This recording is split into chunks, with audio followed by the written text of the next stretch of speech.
Welcome and thank you for joining us. I'm Katie from TraceAir's marketing team. I'm going to be moderating today's discussion on land, capital, and growth, a smarter playbook for growth. With me today, I have John McManus, founder of the Builders Daily. John is a nationally recognized authority in home building and residential development strategy. He currently serves as the vice president of HW Media and is the founder and publisher of the Builders Daily, an industry-leading, data-driven media platform focused on real-time insights across the construction and real estate value chain. With more than 20 years of experience covering the forces that shape housing, from capital, labor, materials, land, policy, consumer behavior, and construction innovation, John has become a trusted voice for executives navigating a rapidly changing market. Ivan Lvov is the CEO of TraceAir. Ivan is currently leading TraceAir's next phase of growth, expanding the platform into a multi-product solution that supports homebuilders and developers across every stage of the building lifecycle, from land acquisition through final delivery. He works directly with many of the country's top builders to deepen partnerships, shape product direction, and ensure TraceAir delivers measurable ROI on every project. TraceAir is the leading site intelligence platform for land development and home building, trusted by top home builders and developers across North America to reduce rework and improve collaboration and keep projects on schedule from dirt to delivery. So thank you, John and Ivan, for joining us. I think we can get started with a quick market reality check. So John, can you walk us through how the spring selling season has unfolded compared to expectations set earlier this year, and what key trends you're seeing across pace, demand, and buyer behavior? Thank you, Katie, and it's good to see you and Ivan as well. You're in New York today. I'm sitting here in DC, so I'm happy to be here, and thank you all for joining us.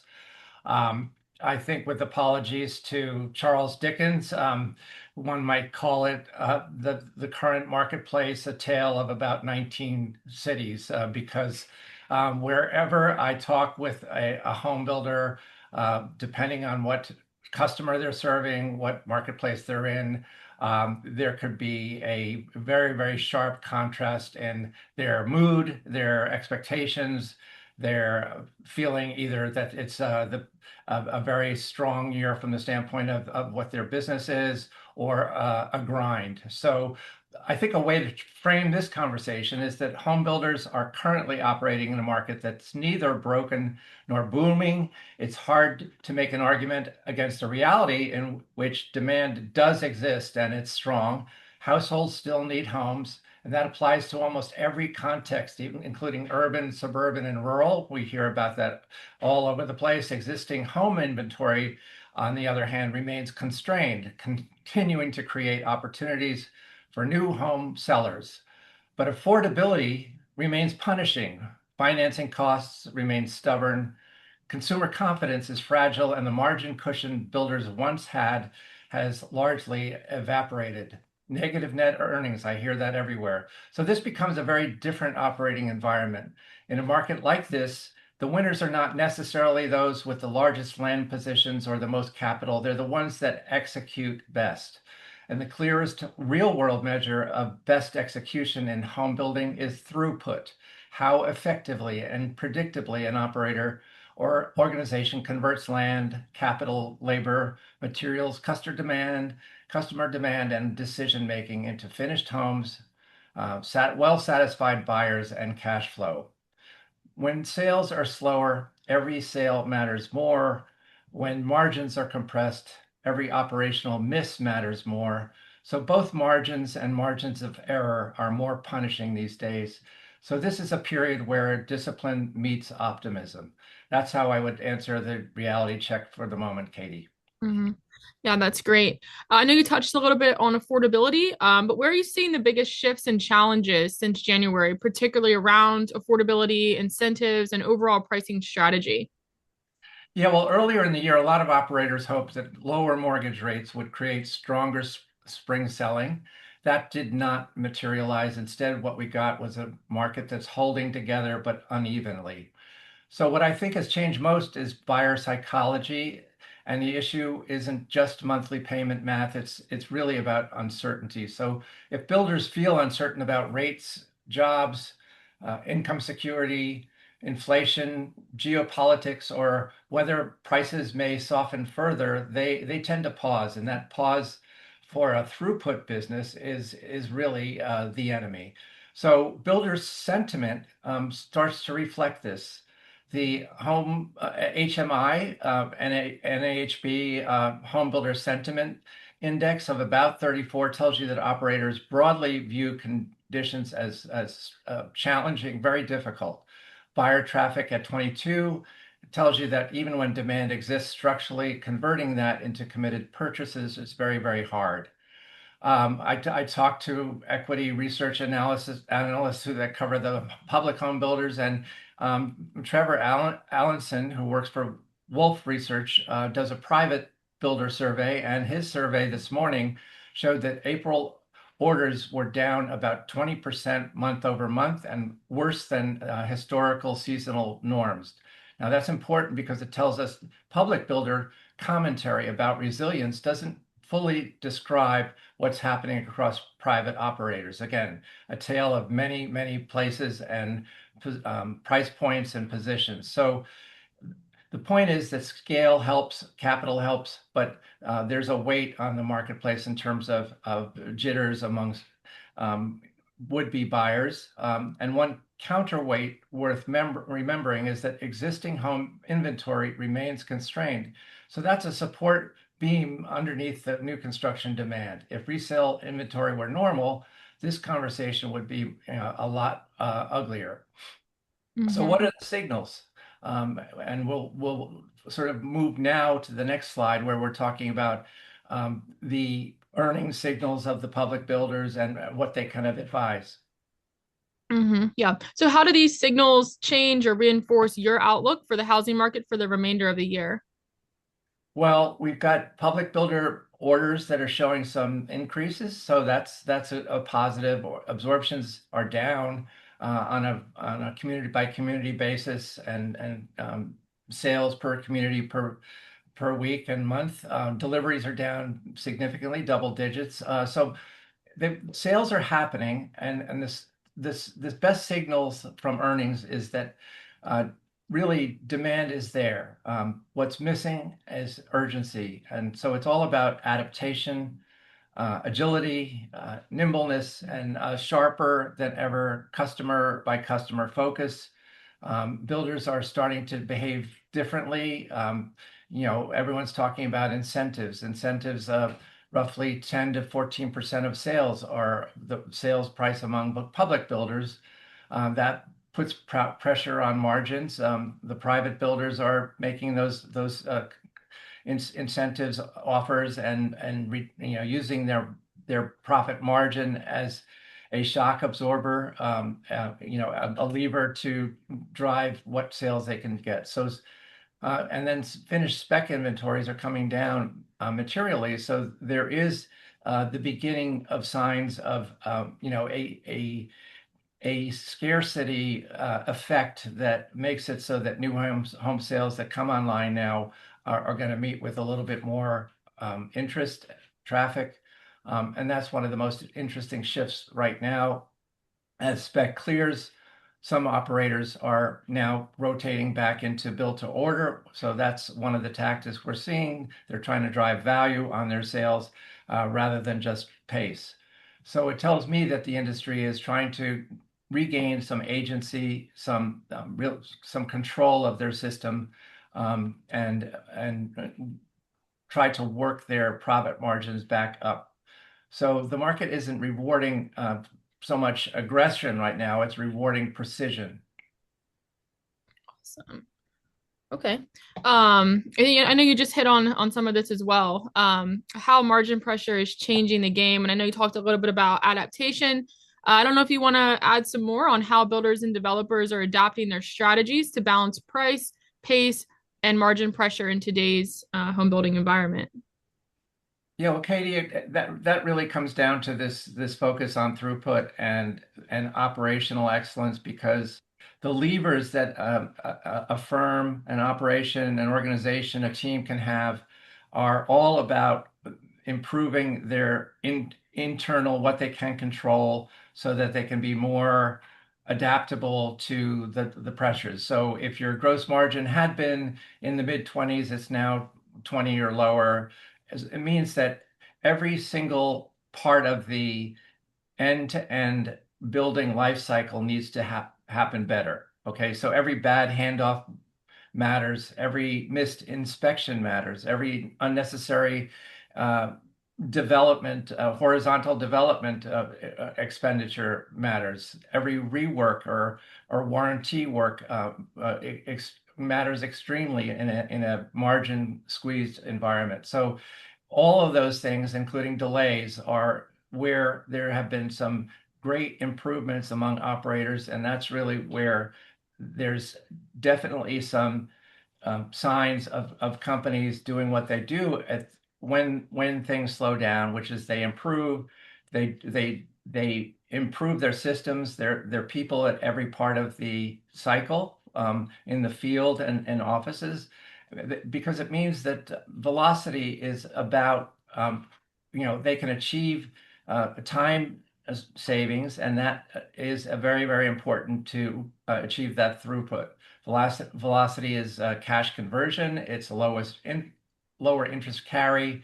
It's lower exposure to input cost increases that we're seeing with inflation rates right now. So smart operators are using this slower environment to rebuild their muscle memory, because when that demand returns, you want a better machine, a better system, not just a busier, accelerated demand environment.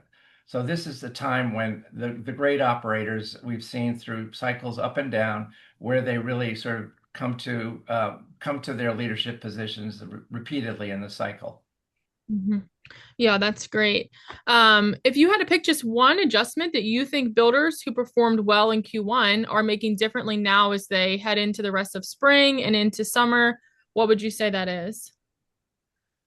Well, I think their build cycle is the point of focus. So the combination of the operational, uh, value stream and operational, workflows that they're all working on. They're working technologies into every part of it to improve time and accountability and first time correct tasking, whatever that part of the workflow is, and then that allows them to focus on customers. The customer is the really the grail in any period. But right now, what you want, if you have a lower pace, you want each one of those customers to be well cared for, to be willing to be an evangelist for your company. So it's that you can manage your workflows so that you can focus on the customer. That's what I'd say makes an outlier in this kind of marketplace. Okay, awesome. Well, thank you, John. That was all really great information and a really helpful picture of where the market stands today, the pressures the builders are navigating around capital, land, and consumer demand, and the discipline it's taking to operate in this environment. So, a few questions for you, Ivan. You bring a unique perspective here through working at TraceAir with many of the top builders across North America. You have a direct line of insight into what's actually happening on the ground. So can you share some of the insights that you're seeing at TraceAir? Absolutely. Well, and thanks so much for hosting us, Katie. Thanks, John, for joining. And it's a pleasure also to kind of address and talk, even though indirectly, with the guests today. Thanks all for joining. Working with most of the top home builders across the country, and pretty much leading the category that we created for the almost real-time progress tracking, right? So like we do have a quite unique perspective on what's happening with the market, especially with the early decisions, because when you think about the houses you're going to sell, I mean, you need to make a decision about starting a new project and go into the land development, kind of now thinking about sales in the next year. So what you see on the screen right now is that our internal measure of like one of the important KPIs is like we are pleased to see the growth in the new project starts. So compared to the similar period year to date last year, we see a 20% increase, which speaks to some confidence, if not necessarily for this year, but definitely for the next one. And overall, across the board, through statistics and through like anecdotes, we see that there is some confidence building. There is some some view of the future that is not necessarily across the board, across all of the customers. Some of them are like pretty pessimistic, but we kind of see that it starts to shift in a more positive way. And what John just said about the inventory going down, I mean, that's probably one of the measures, right? So it's like slowing down at the beginning of the low cycle. Right now, builders start to see that, like, yeah, okay, we need to start building again, and we see it in that metric on the new project starts.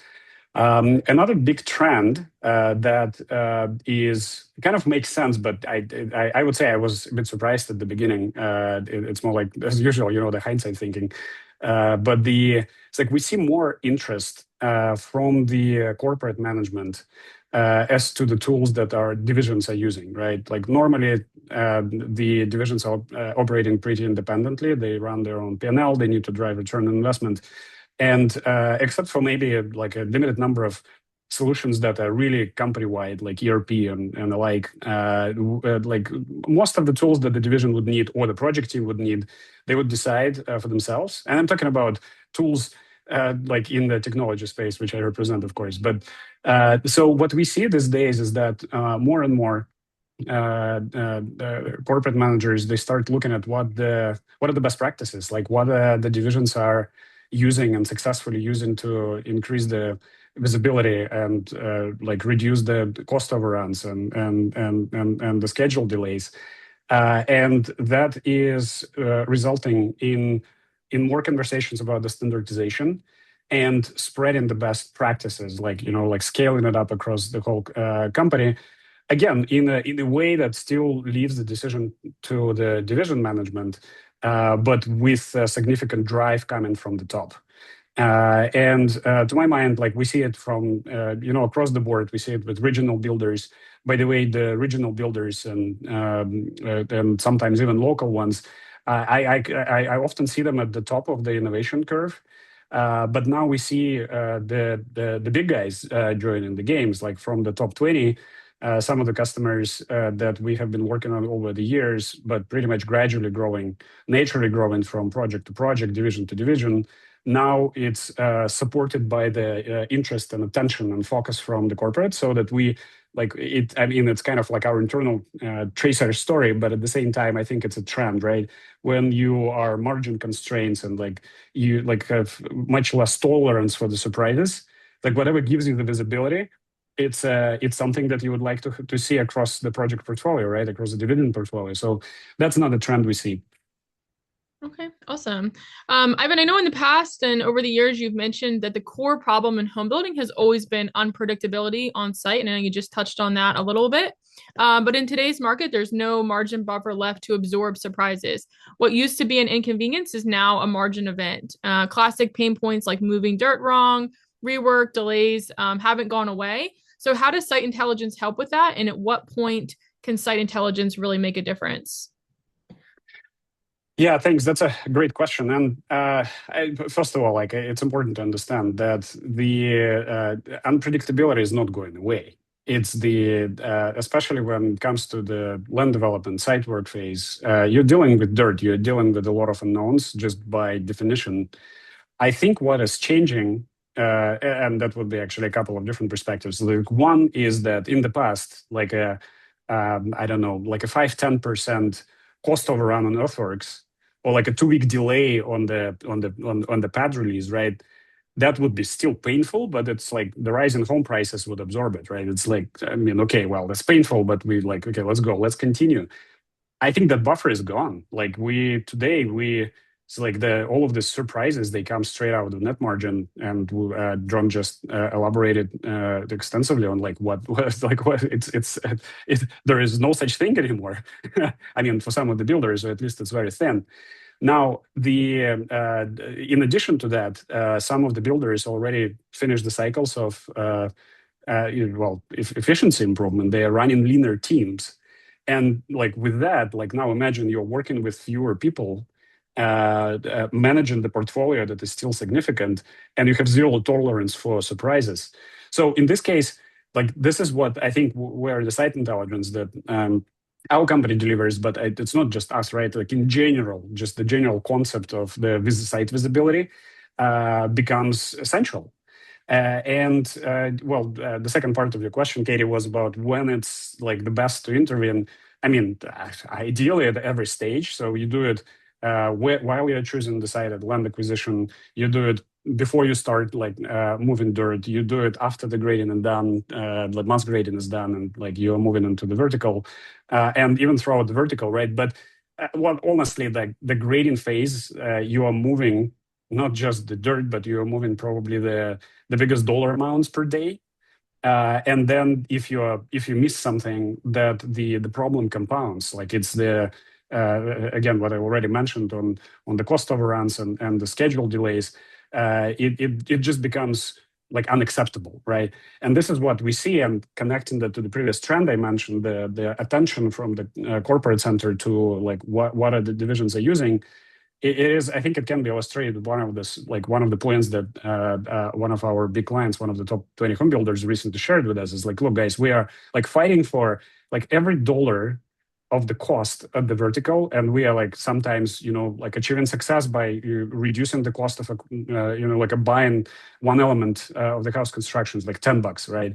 And then we are receiving like a 50 grand like a change order from a grading contractor for the dirt bust. So it's like that.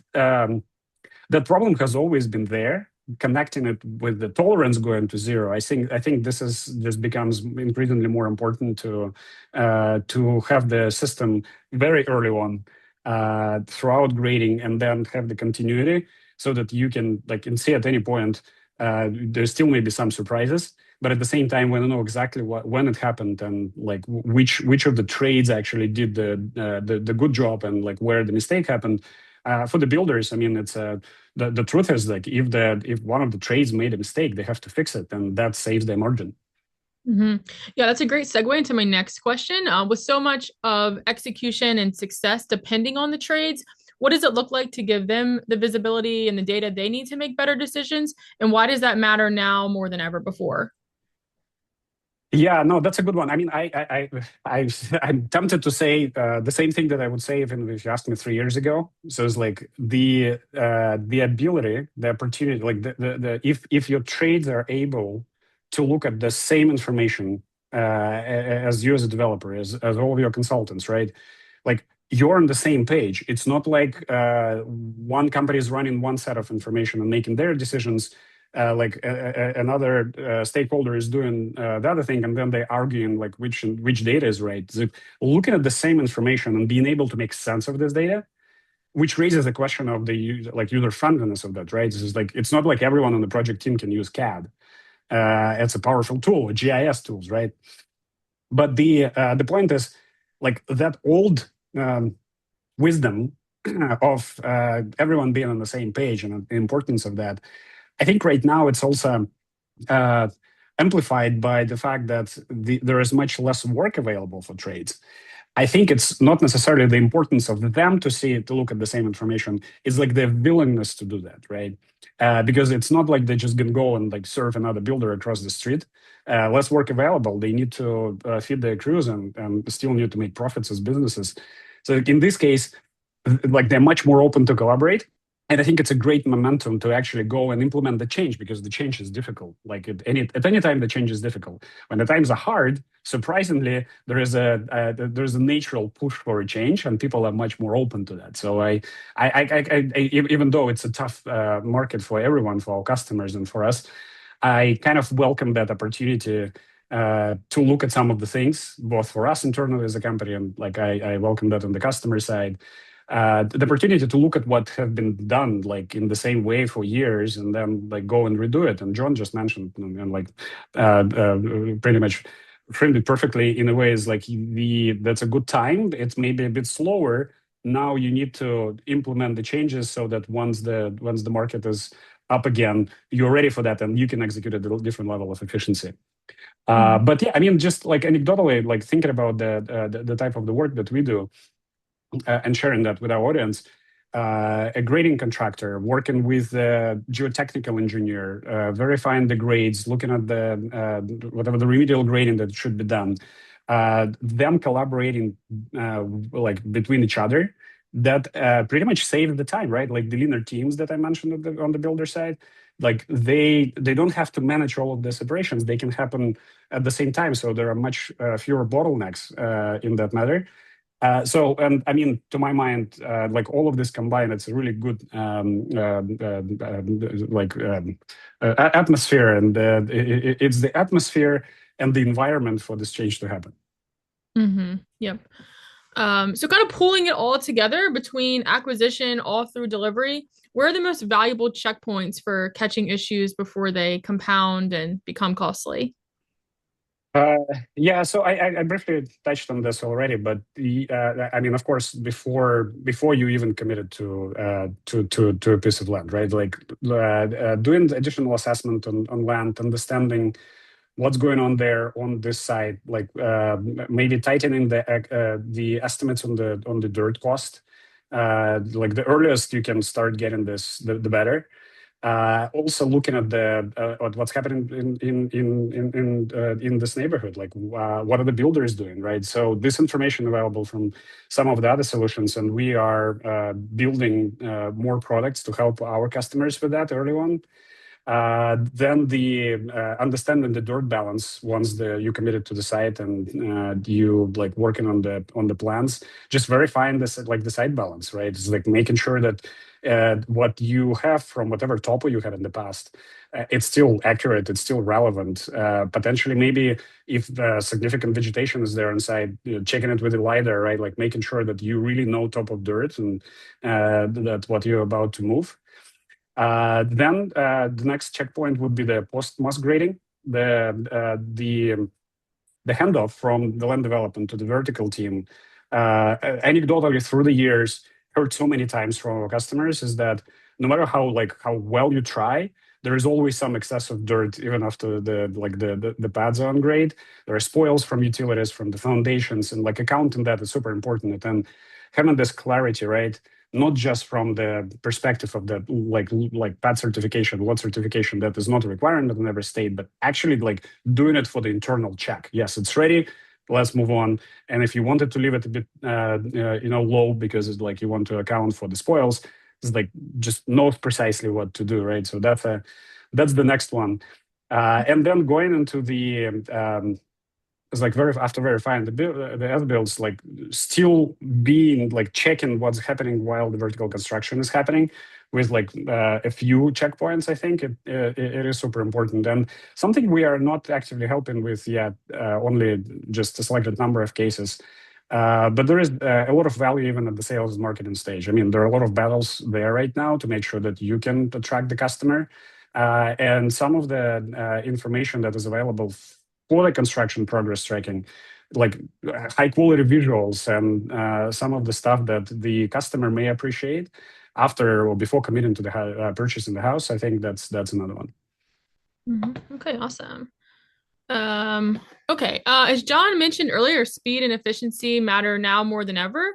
Ivan, where can teams realistically shorten their cycle times, and where do you see the biggest gains today? Yeah, that's a good one. And I think I don't want to like be super repetitive to what I said before. I think it's the cycle on the decision making side, right? The unpredictability we discussed, it's not going away. The tolerance for surprises is much lower. It's very close to zero.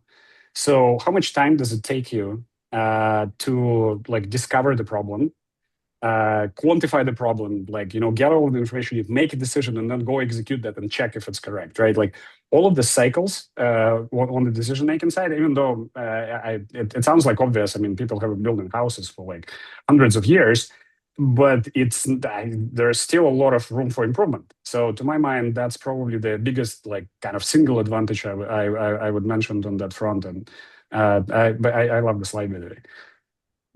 Okay. Well, this is actually our final slide. So before I close out the webinar and go to the final slide, I don't know if Ivan or John, if you have any other points you would like to add on this topic. Yeah, I would just say that where we are now, it could be that we'd have a catastrophic effect if home builders, large and small, hadn't done a pretty impressive job leading into the 2020s, preparing to be resilient in a time like this. Many of them de-risked their balance sheets. They were prepared for unpredictable, volatile conditions that are maybe not exactly what are going on now, but they were readying their businesses to be able to be responsive and adaptive to conditions that were not necessarily how they wanted. So I think it's a credit that we haven't reported on, extinction moments for many operators right now, and it really is a testament to their ability to learn and to adapt and to anticipate. So the other thing that happens, as Ivan and I have been saying, is that a slowdown is often when the most dynamic and the most and the fastest growing organizations emerge out of the tougher period. Okay, and what they've done is to learn how to do the different parts of the system better and make the whole system work better, so that when things do accelerate, they're not accelerating errors, they're not accelerating added costs or dissatisfied customers. They're accelerating in a way that is going to better serve the stakeholders on all those fronts, and really sort of become accountable for a new dynamic. And we had a number of companies that were rock stars coming out of the GFC that have continued to be the standout operators in this time. So that's what I anticipate is going on. I know there's a lot of work going on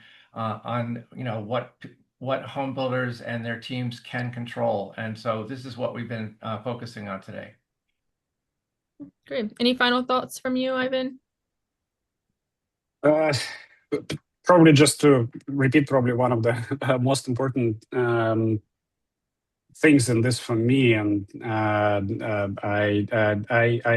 welcome this opportunity to implement the change, to review what's happening.